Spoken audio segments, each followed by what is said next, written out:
ಕಳೆದ ಶುಕ್ರವಾರ ಪ್ರಪಂಚದಾದ್ಯಂತ RRR ಸಿನಿಮಾ ತೆರೆ ಕಂಡು ಅಭೂತಪೂರ್ವವಾದಂತಹ ಗೆಲುವನ್ನು ಸಾಧಿಸಿದೆ.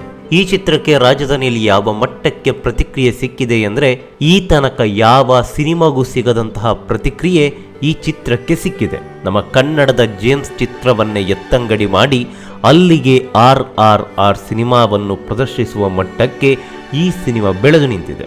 ಯಾವುದೋ ರಾಜ್ಯದ ಯಾವುದೋ ಭಾಷೆಯ ಸಿನಿಮಾ ನಮ್ಮ ನೆಲದಲ್ಲೇ ಬಂದು ನಮ್ಮ ಕನ್ನಡ ಸಿನಿಮಾವನ್ನು ಕಿಕ್ಔಟ್ ಮಾಡಿ ಅಲ್ಲಿ ಅವರ ಸಿನಿಮಾವನ್ನು ಪ್ರದರ್ಶಿಸುವ ಮಟ್ಟಕ್ಕೆ ಬೆಳೆದು ನಿಂತಿದೆ ಅಂದರೆ ಇದಕ್ಕೆ ಕಾರಣ ನಮ್ಮವರನ್ನು ಹೊರತುಪಡಿಸಿ ಮತ್ಯಾರೂ ಅಲ್ಲ. ಇದೀಗ ಈ ಸಿನಿಮಾದ ಬಗ್ಗೆ ಒಂದು ಇನ್ಸೈಡ್ ಮಾಹಿತಿಯೊಂದು ಹೊರಬಿದ್ದಿದೆ. ಅದೇನೆಂದರೆ, ಸೂಟ್ಕೇಸ್ ಜೇಮ್ಸ್ ಚಿತ್ರವನ್ನು ಎತ್ತಂಗಡಿ ಮಾಡ್ತೀನಿ ಎಂದಾಗ ಹೋರಾಟಗಾರರು ಅಂತ ಅನಿಸಿಕೊಂಡವರು ಯಾರೂ ಕೂಡ ತುಟಿ ಪಿಟಿಕ್ಕಂದಿಲ್ಲ. ಬಂದ್ ಅಂತ ಬಾಯ್ ಬಡ್ಕೊಳ್ಳೋರು ಕೂಡ ಸೈಲೆಂಟ್ ಆಗಿದ್ರು. ಅವರು ಇದ್ದಾರಾ ಇಲ್ವಾ ಅಂತ ಯಾರಿಗೂ ಗೊತ್ತೇ ಆಗಿಲ್ಲ. ಒಂದಿಷ್ಟು ಮಂದಿಯ ಉಗ್ರ ಹೋರಾಟ ಕೇವಲ ಫೇಸ್ಬುಕ್ಕಿಗಷ್ಟೇ ಸೀಮಿತವಾಯಿತು. ಯಾರು ಒಬ್ರು ಕೂಡ ಹೊರಗಡೆ ಬಂದು ಪ್ರತಿಭಟನೆಯನ್ನು ಮಾಡಲೇ ಇಲ್ಲ. ಆದರೆ ಕರವೆಯ ಪ್ರವೀಣ್ ಶೆಟ್ಟಿ ಬಣದವರು ಮಾತ್ರ ಅನುಪಮ ಚಿತ್ರಮಂದಿರದ ಮುಂದೆ ಬಂದು ಉಗ್ರವಾದಂತಹ ಪ್ರತಿಭಟನೆಯನ್ನು ಮಾಡಿದ್ರು. RRR ಚಿತ್ರದ ಪೋಸ್ಟರ್ ಅನ್ನು ಹರಿದು ಹಾಕಿ ಬಹುದೊಡ್ಡ ಮಟ್ಟದಲ್ಲಿ ಸದ್ದು ಮಾಡಿದ್ರು. ಆ ಬಳಿಕ ಈ ಪ್ರಕರಣ ಇತ್ಯರ್ಥಗೊಂಡಿತ್ತು. ಜೇಮ್ಸ್ ಸಿನಿಮಾಗೆ RR ಚಿತ್ರದಿಂದ ಯಾವುದೇ ಸಮಸ್ಯೆ ಇಲ್ಲ ಅಂತ ಹೇಳಿದ್ರು. ಪ್ರವೀಣ್ ಶೆಟ್ಟಿಯವರನ್ನು ಹೊರತುಪಡಿಸಿ ಯಾರೊಬ್ಬ ಹೋರಾಟಗಾರ ಕೂಡ ಜೇಮ್ಸ್ ಚಿತ್ರದ ಹಿಂದೆ ನಿಂತಿಲ್ಲ. ಇದಕ್ಕೆ ಕಾರಣ ಏನು? ಒಂದು ಮಾಹಿತಿಯ ಪ್ರಕಾರ ಸೂಟ್ಕೇಸ್ ಎಂದು ಹೇಳಲಾಗ್ತಿದೆ. ಅದು ಏನೇ ಇರಲಿ, ಇದು ಆರೋಪನ ಅಥವಾ ನಿಜನ ಗೊತ್ತಿಲ್ಲ. ಆದರೆ ಈ ಪ್ರತಿಭಟನೆ ಬಳಿಕ ಏನಾಯಿತು? ಜೇಮ್ಸ್ಗೆ ಏನೇ ತೊಂದರೆ ಇಲ್ಲ ಅಂತ ಹೇಳಿ ಆ ಬಳಿಕ ಆಗಿದ್ದೇನು? ಸಮಸ್ಯೆ ಇಲ್ಲ ಅನ್ನೋದು ಕೇವಲ ಮಾತಿಗಷ್ಟೇ ಸೀಮಿತವಾಯಿತು ಹೊರತಾಗಿ ಮತ್ತೇನೂ ಅಲ್ಲ. ಈ ಕರವೇ ಕಾರ್ಯಕರ್ತರು ಎಲ್ಲಿ ಪ್ರೊಟೆಸ್ಟ್ ಮಾಡಿದ್ರೋ, ಯಾವ ಚಿತ್ರಮಂದಿರದ ಮುಂದೆ ಪೋಸ್ಟರ್ ಅನ್ನು ಹರಿದು ಹಾಕಿದ್ರೋ, ಅವರು ಹೋದ ಬಳಿಕ ಅದೇ ಚಿತ್ರದಲ್ಲಿ ಅದೇ RRR ಚಿತ್ರದ ಪೋಸ್ಟರ್ ಅನ್ನು ಹಾಕಿ ಮರುದಿನದಿಂದ ಅದೇ ಸಿನಿಮಾವನ್ನ ಪ್ರದರ್ಶನ ಮಾಡಲಾಯಿತು. ಎಲ್ಲ ತಿಳಿಯಾಗ್ತಾ ಇದ್ರೆ, ಎಲ್ಲ ಸರಿಯಾಗ್ತಾ ಇದ್ರೆ, ಜೇಮ್ಸ್ಗೆ ಯಾವುದೇ ತೊಂದರೆ ಇಲ್ಲ ಅಂತ ಇರ್ತಿದ್ರೆ ಆ ಅನುಪಮ ಚಿತ್ರಮಂದಿರದಲ್ಲಿ RRR ಚಿತ್ರವನ್ನು ಏಕೆ ಪ್ರದರ್ಶನ ಮಾಡಲಾಯಿತು? ಬದಲಾಗಿ ಜೇಮ್ಸ್ ಸಿನಿಮಾವನ್ನೇ ಮುಂದುವರಿಸಬೇಕಿತ್ತಲ್ಲ, ಯಾಕೆ ಮುಂದುವರಿಸಿಲ್ಲ ಅನ್ನೋದೇ ಬಹುದೊಡ್ಡ ಪ್ರಶ್ನೆ. ಪಕ್ಕದ ತ್ರಿವೇಣಿಯಲ್ಲಿ ಜೇಮ್ಸ್ ಸಿನಿಮಾವನ್ನು ಪ್ರದರ್ಶಿಸಲಾಗುತ್ತೆ. ಹಾಗಾಗಿ ಎರಡನೇ ವಾರಕ್ಕೆ ಅನುಪಮದಲ್ಲಿ ಇದ್ದ ಜೇಮ್ಸ್ ಸಿನಿಮಾವನ್ನು ತೆಗೆದು ಅಲ್ಲಿ ಬೇರೆ ಚಿತ್ರವನ್ನು ರೀಪ್ಲೇಸ್ ಮಾಡಿದ್ರು ಎಂದು ಸಮಜಾಯಿಷಿ ನೀಡಿದ್ರು. ಆದರೆ ಮಿಕ್ಕುಳಿದ ಚಿತ್ರಮಂದಿರದಲ್ಲಿ ಏಕೆ ಜೇಮ್ಸ್ ಅನ್ನು ಕಿಕ್ಔಟ್ ಮಾಡಿ RR ಅನ್ನು ಪ್ರದರ್ಶನ ಮಾಡಲಾಯಿತು?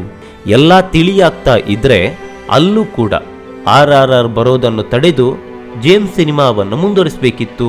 ಆದರೆ ಆ ರೀತಿ ಎಲ್ಲೂ ಆಗಿಲ್ಲ. ಎಲ್ಲೆಲ್ಲಿ RR ಸಿನಿಮಾ ಪ್ರದರ್ಶನ ಮಾಡಬೇಕು ಎಂದು ನಿರ್ಧರಿಸಿದ್ರೋ ಅಲ್ಲಿ RRR ಸಿನಿಮಾ ಪ್ರದರ್ಶನ ಕಂಡಿದೆ. ಎಲ್ಲ ತಿಳಿಯಾಯಿತು ಅಂದ ಕೂಡಲೇ ಜೇಮ್ಸ್ ಜಾಗಕ್ಕೆ RRR ಬರೋದನ್ನು ತಡೆದು ಅಲ್ಲಿ ಜೇಮ್ಸ್ ಸಿನಿಮಾವನ್ನು ಮುಂದುವರಿಸಲೇ ಇಲ್ಲ. ಅವರ ಪ್ಲಾನ್ ಪ್ರಕಾರ ಏನೆಲ್ಲ ಆಗಬೇಕಾಗಿತ್ತೋ ಅದೇ ನಡೆದು ಹೋಯಿತು. ಈ ವಿಚಾರದ ಬಗ್ಗೆ ಯಾವುದೇ ಮಾಧ್ಯಮ ಆಗಿರಲಿ, ಯಾವುದೇ ಸೋಷಿಯಲ್ ಮೀಡಿಯಾಗಳಾಗಿರಲಿ, ಯಾವುದೇ ಯೂಟ್ಯೂಬರ್ಗಳಾಗಿ ಮಾತಾಡಲೇ ಇಲ್ಲ. ಮಾಧ್ಯಮದವರಿಗಾಗಿಯೇ, ಹಾಗೆ ಒಂದಿಷ್ಟು ಯೂಟ್ಯೂಬರ್ಸ್ಗಳಿಗಾಗಿಯೇ ಬೆಂಗಳೂರಿನ ಗಾಂಧಿನಗರದಲ್ಲಿರುವಂತಹ ಭೂಮಿಕಾ ಚಿತ್ರಮಂದಿರದಲ್ಲಿ ಮಿಡ್ನೈಟ್ ಶೋ ಅನ್ನು, ಅವರಿಗಾಗಿ ವಿಶೇಷ ಪ್ರದರ್ಶನವನ್ನು ಆಯೋಜಿಸಲಾಗಿತ್ತು. ಇದಕ್ಕೆ ಅತಿ ಹೆಚ್ಚು ಯೂಟ್ಯೂಬರ್ಸ್ಗಳು ಅಲ್ಲಿಗೆ ಬಂದಿದ್ರು. ಹೀಗಾಗಿ ಗಾಂಧಿನಗರದ 3 ಚಿತ್ರಮಂದಿರದಲ್ಲಿ RRR ಸಿನಿಮಾವನ್ನು ಪ್ರದರ್ಶನ ಮಾಡಲಾಗಿದ್ರೂ ಯಾರೂ ಮಾತನಾಡಿಲ್ಲ. ಹಾಗೆ ಜೇಮ್ಸ್ ಸಿನಿಮಾವನ್ನು ಕಿಕ್ಔಟ್ ಮಾಡಿ ಅಲ್ಲಿ RRR ಸಿನಿಮಾವನ್ನು ಪ್ರದರ್ಶನ ಮಾಡಿದ್ದಾರೆ ಎಂದರೂ ಯಾರು ತುಟಿ ಪಿಟಿಕ್ಕಂದಿಲ್ಲ. ಜೇಮ್ಸ್ ತೆರೆ ಕಾಣುವಾಗ ನಮ್ಮ ಅಪ್ಪು ಸರ್, ನಮ್ಮ ಅಪ್ಪು ಅಂತ ಎಲ್ಲರೂ ಬಾಯಿ ತುಂಬ ಹೇಳಿದ್ದೇ ಹೇಳಿತ್ತು. ಆದರೆ RR ಬಂದಾಗ ಅಪ್ಪು ಅವರನ್ನು ನಡು ರಸ್ತೆಯಲ್ಲಿ, ನಡು ರೋಡಿನಲ್ಲಿ ಬಿಟ್ಟು ಎಲ್ಲರೂ RR ಹಿಂದೆ ಹೋಗಿದ್ದೇ ಹೋಗಿತ್ತು. ಪ್ರವೀಣ್ ಶೆಟ್ಟಿಯವರನ್ನು ಹೊರತುಪಡಿಸಿ ಯಾರು ಕೂಡ ಅಖಾಡಕ್ಕೆ ಇಳಿದು ಜೇಮ್ಸ್ ಪರವಾಗಿ ನಿಂತು RRR ವಿರುದ್ಧ ತೊಡೆ ತಟ್ಟಲೇ ಇಲ್ಲ. ಅಪ್ಪು ಅವರು ಇಲ್ಲದೆ ಇರೋದೇ ಇದಕ್ಕೆ ಬಹುದೊಡ್ಡ ಸಮಸ್ಯೆ ಐತೆ ಅನ್ನೋ ಪ್ರಶ್ನೆಯೊಂದು ಇದೀಗ ಎದ್ದಿದೆ. ಎಲ್ಲ RR ಹಿಂದೆ ಓಡಿತ್ತು. ಅಲ್ಲಿ ಅನಾಥವಾಗಿ ನಿಂತಿದ್ದು ಅಪ್ಪು ಅವರ ಅಭಿಮಾನಿಗಳು ಮಾತ್ರ. ಅವರ ಜೊತೆಗೆ ಅಪ್ಪು ಅವರ ನೆನಪುಗಳು ಅಷ್ಟೇ. ಇದೇ ಅಪ್ಪು ಅವರು ಇರ್ತಿದ್ರೆ ಈ ರೀತಿಯ ಸಮಸ್ಯೆ ಆಗ್ತಿತ್ತ ಜೇಮ್ಸ್ಗೆ? ಸಾಧ್ಯನೇ ಇಲ್ಲ. ನಿಜವಾಗಿ ಅಪ್ಪು ಅವರು ಅಗಲಿದ್ದು ಅಂದಲ್ಲ. ಅಪ್ಪು ಅವರು ಅಗಲಿದ್ದು ಮೊನ್ನೆ RRR ಸಿನಿಮಾ ಯಾವಾಗ ರಿಲೀಸ್ ಆಯಿತು ಆವಾಗ ಯಾರೆಲ್ಲ ಮೌನಿಯಾಗಿದ್ರು ಇವೆಲ್ಲವನ್ನು ನೋಡಿ ಅಪ್ಪು ಅವರು ನಮ್ಮಿಂದ ದೂರವಾಗಿತ್ತು. ಸುಮ್ಮನೆ ಅಪ್ಪು ಅವರ ಹೆಸರನ್ನು ನಾನವರ ದೊಡ್ಡ ಅಭಿಮಾನಿ ಎಂದು ಊರು ತುಂಬ ಹೇಳ್ಕೊಂಡು ಬರುವ ಒಂದಿಷ್ಟು ಸಂಘಟನೆಗಳು ಮೊನ್ನೆ ಯಾಕೆ ಮೌನವಾಗಿದ್ರು ಗೊತ್ತಿಲ್ಲ. ಒಂದು ಮಾಹಿತಿಯ ಪ್ರಕಾರ ಎಲ್ಲರಿಗೆ ತಲುಪಿಸುವಂಥದ್ದು ಎಲ್ರಿಗೂ ತಲುಪಿಸಿ ಆಗಿದೆ ಅನ್ನೋದು ಗಾಂಧಿನಗರದಲ್ಲಿ ಹರಿದಾಡ್ತಾ ಇರುವಂತಹ ಸುದ್ದಿ. ಆ ಹಣ ಬೇರೆ ಎಲ್ಲೂ ಯಾರ್ದೂ ಅಲ್ಲ. ಭೂಮಿಕಾದಲ್ಲಿ ಫ್ಯಾನ್ ಶೋ ಅಂತೇಳಿ 500 ರೂಪಾಯಿ ಟಿಕೆಟ್ ಅನ್ನು ಇಟ್ರು. ಆ ಒಂದು ಪ್ರದರ್ಶನದ ಬೆಲೆ ಹತ್ರ 3 ಲಕ್ಷ. ಆ ಭೂಮಿಕೆ ಚಿತ್ರಮಂದಿರದ ಒಂದು ದಿನದ ಕಲೆಕ್ಷನ್ 6 ಪ್ರದರ್ಶನಗಳಲ್ಲಿ ಹತ್ರ 10 ಲಕ್ಷ. ಈ ಒಂದು ಚಿತ್ರಮಂದಿರದ ಹಣವೇ ಎಲ್ರಿಗೂ ಹೋಗಿದ್ದು ಅಂತ ಹೇಳ್ಬೋದು. ಅದೇನೇ ಇರಲಿ, ಸೂಟ್ಗೇಸ್ ಹೋಗಿದ್ಯೋ ಅಥವಾ ಇದು ಗಾಳಿ ಸುದ್ದಿಯೋ ಗೊತ್ತಿಲ್ಲ. ಆದರೆ ಅಪ್ಪು ಅವರ ಸಿನಿಮಾವನ್ನು ಎತ್ತಂಗಡಿ ಮಾಡಿ ಅಲ್ಲಿ RRR ಸಿನಿಮಾವನ್ನು ಪ್ರದರ್ಶನ ಮಾಡಿದ್ದು ಅದು ಖಂಡನೀಯ. ಹಾಗೆ ಯಾರು ಒಂದು ಪ್ರತಿಭಟನೆಯೂ ಮಾಡದೆ ಒಂದಿಷ್ಟು ಮಂದಿ ಕೇವಲ ಸೋಷಿಯಲ್ ಮೀಡಿಯಾದಲ್ಲಿ ಮಾತ್ರ ಧ್ವನಿ ಎತ್ತಿರೋದು ಕೂಡ ಖಂಡನೀಯ. ಇದರ ಜೊತೆಗೆ ನಮ್ಮ ನಾಯಕ ನಟರು, ಕನ್ನಡದ ನಾಯಕ ನಟರು ಕೂಡ ಯಾರೂ ಕೂಡ ಮಾತನಾಡಿಲ್ಲ. ದರ್ಶನ್ ಅವರಾಗಿರ್ಬೋದು, ಈ ಕಡೆ ಸುದೀಪ್ ಅವರಾಗಿರ್ಬೋದು, ಆ ಕಡೆ ಯಶ್ ಅವರಾಗಿರ್ಬೋದು, ಯಾರು ಕೂಡ ತುಟಿ ಪಿಟಿಕ್ ಅಂದಿಲ್ಲ. ಕಾರಣ ಗೊತ್ತಿಲ್ಲ. ಶಿವಣ್ಣ ಏಕಾಂಗಿಯಾಗಿ ಹೋದ್ರು, ಆದರೆ ಸಿಗ್ಬೇಕಾದ ನ್ಯಾಯ ಸಿಗ್ಲೇ ಇಲ್ಲ. ಬರೀ ಮಾತಿಗಷ್ಟೇ ನ್ಯಾಯ ಅನ್ನೋದು ಬಿಟ್ರೆ ಅದು ಕಾರ್ಯಗತ ಆಗೇ ಇಲ್ಲ.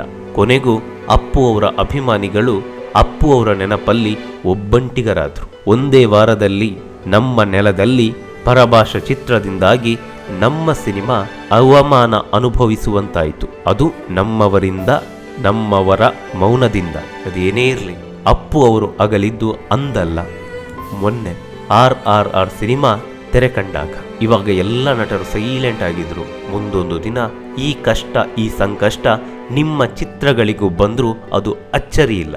ಆ ಸಂಕಷ್ಟ ಬರುವ ಮುನ್ನ ಪ್ರತಿಯೊಬ್ಬ ಸ್ಟಾರ್ ನಟರು ಕೂಡ, ಅವರ ಅಭಿಮಾನಿಗಳು ಕೂಡ ಎಚ್ಚೆತ್ತು ನಮ್ಮ ಕನ್ನಡವನ್ನು, ನಮ್ಮ ಕನ್ನಡ ಚಿತ್ರರಂಗವನ್ನು ಕಾಪಾಡಿಕೊಳ್ಬೇಕು ಅನ್ನೋದೇ ನಮ್ಮ ಆಶಯ. ನಮಸ್ಕಾರ.